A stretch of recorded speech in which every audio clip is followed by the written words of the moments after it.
I'm tired of myself, I'm tired of this town.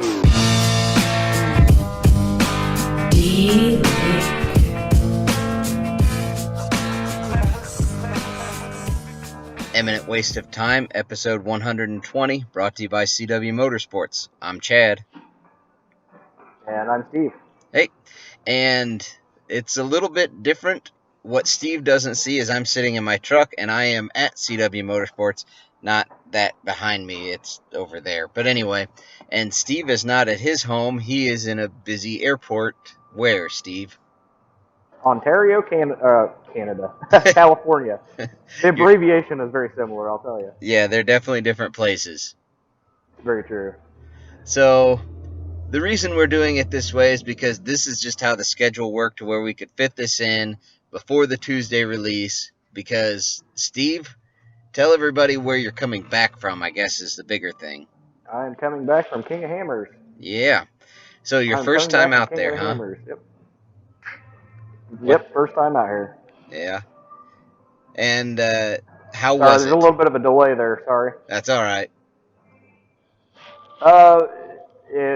It's amazing.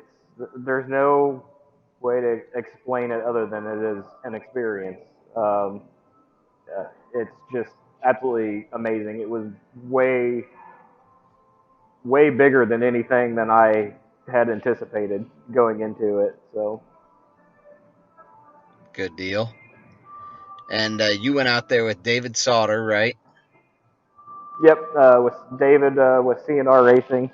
I was originally trying to get a group of guys to drive out there and kind of split the fuel cost, and then take a 4-seat something to get around on, and well, everybody bailed. So yeah, I just couldn't make it work this year. Yeah, it is what it is. But no, I ended up talking to David, and he said, "Hey, we've got a rental car and stuff. If you want to come out and hang out with us, you can get out here and stuff. But we'll make something work." And so I started looking at airfare mid last week and booked a flight that quick. And it was not cheap being that close, but kind of a last minute thing. I was really thinking I wasn't going to make it out here. I came out here because I want to run this next year, 2021. I want to run this, so I wanted to get out here and see it, get an understanding of how it works and what's tech like and what's going on, because I did not want to come all this way and come into it just completely blind, or watching it on YouTube. So right. I definitely achieved that. So it's pretty cool. So did you get to see what tech looked like? And I know tech is pretty stringent on a lot of their stuff, like as far as their rules, but did you get to see it firsthand? I did not, unfortunately, because I got here Saturday mid-afternoon, it was basically when we got on site. It was the middle of qualifying for UTVs. So obviously all UTVs had already been teched by that point. Right. But what I was able to do was talk to multiple racers. How was it? What they look for? What do I need to pay close attention to? That kind of stuff. And to be honest, it was kind of mixed. Some guys were like, "Oh, it was a joke," we kind of sailed right through it. And actually, Nathan Wolf, he told me that he was told by Ultra 4 Tech that he was one of the only UTVs that had everything that he needed to have by the rules. And it's kind of funny that he said that, but when you start looking at the race and these rules, there's a lot of stuff in there that we're not used to. We have to carry a first aid kit on board, food, water, so much water per person, like a full out survival kit in the UTV, and that's part of the rules and part of tech. Like stuff like that, you have to carry reflectors, like the triangle reflectors you would have out on the interstate. I mean, just stuff that just makes no sense or we're not used to in any race series or racing that we do over there on the East Coast. So it was really cool to get to talk to the different racers and learn what their experiences were and all that. But I thought it was funny that Nathan Wolf was able to squeak through tech with everything needed by the rules and get the compliment from all four. So, wish I could have got to see it, but talking to the guys, on site and seeing the cars, fresh out of tech basically, and what they look like and what the stuff to pay attention to was definitely well worth it. So. Well, that's good. Sounds like you had a good time there. You got to see a lot of stuff, and we'll definitely try and get deeper into it here in a little bit. But so let's get to some Yeah, of I the got racers' stories that you were involved, not involved, but you saw some of it happen and unfold. But we'll start with, I guess, Kyle Cheney, because he's kind of a local guy to the Midwest here anyway. yeah. Yep. Yeah, and we were primarily hanging out with Kyle and his team, and also Nathan and his team. Um, uh, the problem is David and I didn't have pit pass access, Okay. which if you read the Ultra 4 rules, it says that you don't have to have a pit pass, as there's no access restrictions. And it literally says this in writing. It does say that unless you're touching the race car, you don't need a pit pass unless you're touching the race car on race day. Okay. Well, when it came down to it, that wasn't exactly true. So, um, I won't get into too many details, but we were in the pits originally at the start of the day, but then when they started driving around and checking, we decided to exit the pits. How we managed to get in there. So we didn't get to be in the pits very long or be in there when they came in. We didn't want to get anybody in trouble or disqualified or anything like that. But so to start out, and I got some footage of us in the pit originally. Um, and then after we left, we basically Dave and I turned into tourists, and we were bouncing around to the various named features like Chocolate Thunder and Backdoor, and we were kind of bouncing all over the place trying to watch. As Kyle and Nathan and a couple other guys would come through over here, we would turn around and run over to the other side and see other people come through. So we didn't get to see a whole lot of the action. I was really surprised they actually had the live feed that most people, were watching at home on YouTube and stuff. They actually had that broadcast to like big TVs. Like at Backdoor, they had like a big, huge stage set up with the screen, and they were broadcasting it there. So what happened with Kyle? I don't know if you want to talk about what happened with Kyle, but I can elaborate on our experience with that. Okay, I'll give the quick rundown of the story. So he was going up a hill and flipped the car, basically. And they got a jack out. They were able to jack it up about a foot.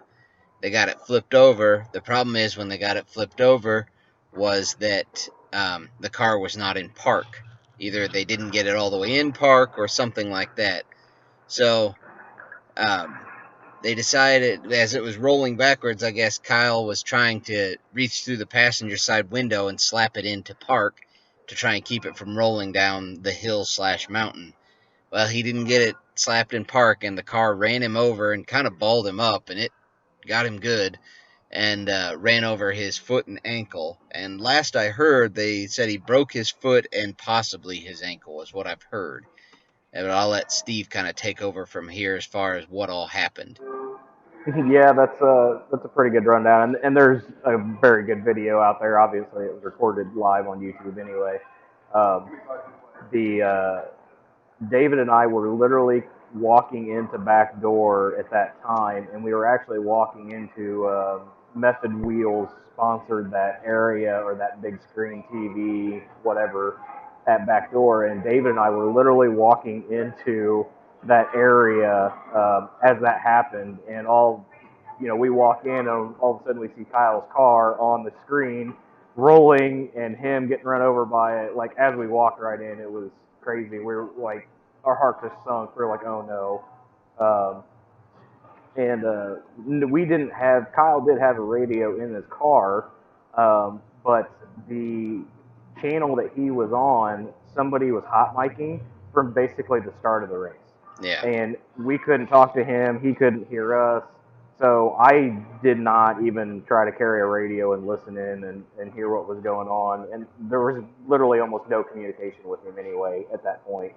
I know eventually once he did come into the pits, as the radios were extremely close together, they were able to overcome the person hot micing on that channel and talk. But I mean, you're talking within basically feet of each other in order for that to happen. So, Right. but so we had really no idea what was going on. We couldn't communicate with him, couldn't hear anything. All we were seeing was what was basically on the TV, and so and after that had basically occurred, the live uh, whatever video feed, it cut off. It like chopped up and then stopped. So we had no idea. We basically had saw what you guys had saw on TV, and then we had no idea what happened from there. We did later find out, getting back with the rest of kind of the crew in the mix, that he was saying basically that once he got to the next pit, that he was pretty sure his foot was broke. And obviously he finished the race second place, and after kind of all the dust settled down and the celebration settled down, he did have the paramedics check him out. They were basically standing there waiting for him to get off the podium, and pretty sure his foot was broke. I don't know. I don't think the ankle, but I think Kyle was saying his toes are basically on top, bent back on top of his foot. So he's pretty sure his toes are broke. Yeah. But I don't know about the ankle. But the paramedics did put him in a splint and everything, and we went out, back to his pit and everything after, and he pretty much laid in the hauler the rest of the night. He didn't want to go get checked out. He didn't want to go get X-rays. Sarah, his girlfriend, was just giving him Tylenol, and he was just hanging out. So I'm pretty sure he's probably going to get checked out, obviously, once he gets out of Johnson Valley, but maybe even back home. But they weren't even leaving until Tuesday because of, I guess, the UTV awards are today, Monday at some point. So Yeah. he's just kind of living it out. But that was a absolute crazy racing moment right there for him, I'm pretty sure. And to finish that race with a broken foot and it being his gas foot, is pretty incredible. Yeah, I didn't know which foot it was, but that makes it even rougher having it being his driving foot. Yep. Yeah. Pretty crazy. So, well, one of the other kind of neat stories, I mean, it's not as neat as Kyle's, I don't think, but Jason Weller in qualifying, I believe he blew out his drive shaft is what happened right as he was coming around to the finish line. And basically it like stopped moving. He rolled off to the side, and then he figured what it was and put it in, I think, four-wheel drive, and he was able to drive it off of the course. But, I mean, his time was well blown at that point because he sat there for a couple minutes trying to figure it out. But so that made him start in 83rd position, if I remember right. So really deep. He ended up finishing in like 8th or something. Is right up there anyway. Really? So that's and he posted on Facebook that was his problem. I was watching their qualifying and I didn't know what the problem was. But he posted on Facebook what the issue was, and I, messaged him back and said that'll make it all that much better when you actually win it. Just kind of, teasing him and giving a little encouragement and whatnot. And then he comes real close to actually doing that. He did really well. That's crazy. I don't know, because pretty much once Kyle and Wolf were done, we pretty much weren't paying any attention. The other big thing about this race is they time it out. I don't even necessarily think they tell you how long until they time it out. I think it's purely based on how everything is going. All we had heard is only 12 people had finished, and then basically they timed it out. And then obviously there was a big storm coming in, or high winds. So I think that also contributed to them timing it out quicker. And it also kind of goes back to having food and water in the car. Like, this is in the middle of the desert, and it's so far spread apart.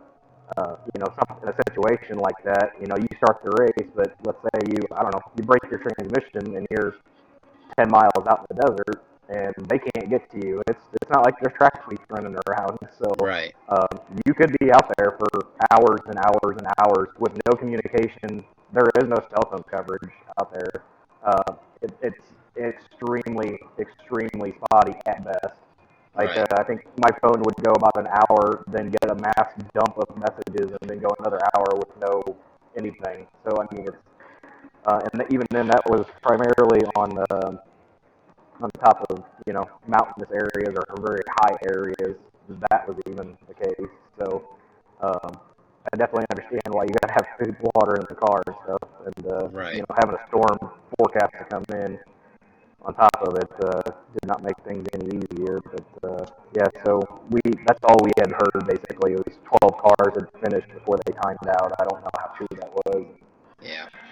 Didn't get to see any even unofficial results really. So it's so crazy being out there on site because you can't really see the live feed or hear anything. Once you're out there, obviously you see the cars coming through.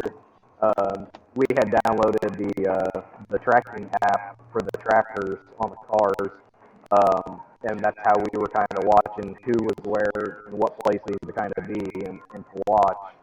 I got a lot of GoPro footage. I know I think you're going to upload some here and put it in there. But it's definitely really, really big and very widespread out there. And it's really hard to hear what's going on and be kind of in the mix Yeah. without having some type of live feed interaction. So there's helicopters buzzing around with shooting video and drones and everything else. And unless you have, some type of internet access, you can't even see that stuff. So. Yep. Well, we're gonna cut this one a little short because we're gonna try and keep them shorter from now on. So I gotta start getting used to that. But I'll throw in a bunch of Steve's footage hereafter and do all that stuff. So this one's still going to be Eminent Waste of Time, or this one is still Eminent Waste? Waste of Time. Oh, Yes. Okay. All right. Just checking. Yep. So I want to go ahead and say thanks to our sponsors, CW Motorsports being our title sponsor. If you guys need anything at all for a razor, pretty much hit them up, new, used, whatever. Spanx Fab, they have cages and all kinds of fun stuff. Any sort of fabrication stuff, they can take care of you. Watch Communications, they host our website, they host the podcast, they do all kinds of stuff like that. Hit them up at watchcom.net, I believe, with 2 M's, Watchcom. And then TGM Off-Road, look for them on Facebook. Good group of guys to go riding with and all that kind of stuff. If you guys are watching this on YouTube, like, subscribe, all that fun stuff down below. If you're listening on the podcast through Google Play, iTunes, Stitcher, iHeartRadio, any of those, leave a thumbs up, a like, a description of what you like about it, whatever, any of that stuff, that's all good. You can find us on Instagram and Facebook at Eminent Racing. We post there pretty regularly. But that's about it. That's probably the quickest I've ever ran through all the ending stuff. Nice. So, well, Steve, thank you for taking some time out of your traveling trip to do some stuff with me here and go over it and throwing your video up and all that fun junk. Yeah, absolutely. Start throwing some pennies in the piggy bank for next year. I'm going to need all the help I can get. Yep, I'm coming out. You're going to need a few million pennies. Yeah, well, hopefully not a few million. Yeah. You'd be better off bringing $100 bills out here, just lighting them on fire. So when I looked, I think I was getting pretty close to $2,000 just to enter the race. Yeah. That's just to enter, period. So, Fun. We're talking entry fee, insurance, tracker fees, Yep. qualifying fees. So, yeah, it's crazy. Yep. Fun stuff. Yep. So, all right. Well, I want to thank everybody for watching, and we're going to get out of here. So, no matter which race you went to and conquered, thanks for riding along, guys. Tired of screwing up, tired of going down, tired of myself, tired of this town. Steve